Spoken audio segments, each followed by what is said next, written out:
lightning. We had just moved into a little ranch house in the suburbs. Storybook neighborhood. Quiet, friendly neighbors, picket fences, the whole 9 yards. Suffice it to say that this was supposed to be a new start for me. A recently single dad and my 3-year-old son. A time to move on from the previous year's drama and stress.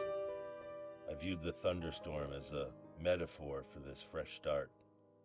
One last show of theatrics before the dirt and grime of the past would be washed away.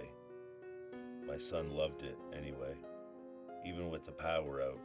It was the first big storm he'd ever seen. Flashes of lightning flooded the bare rooms of our house, imparting unpacked boxes with long creeping shadows, and he jumped and squealed as the thunder boomed. It was well past his bedtime before he'd finally settled down and gone to sleep. The next morning, I found him awake in the bed and smiling. "I watched the lightning at my window," he proudly announced. A few mornings later, he told me the same thing. "You're silly," I said. "It didn't storm last night. You were only dreaming." "Oh." He seemed somewhat disheartened. I ruffled his hair and told him not to worry. There should be another storm soon. Then it became a pattern. He would tell me how he watched the lightning outside his window at least twice a week, despite there being no storms. Recurring dreams of that first memorable thunderstorm, I imagined. It's easy to hate myself in hindsight. Everybody assures me there's nothing I could have done, no way I could have known. But I'm supposed to be the guardian of my child, and these are useless words of comfort.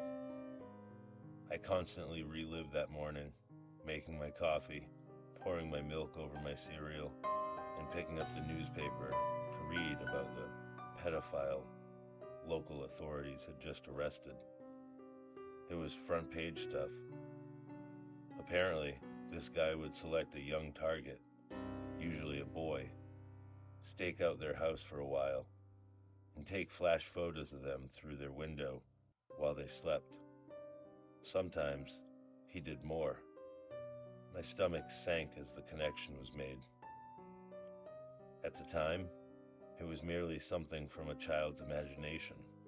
In retrospect, it is the scariest thing I've ever heard. About a week before the predator was caught, my son came up to me in his pajamas. "Guess what?" he asked. "What?" "No more lightning at my window." I played along. "Oh, that's nice. It finally died down, huh?" "No, now it's in my closet. I've yet to see the photos police have collected."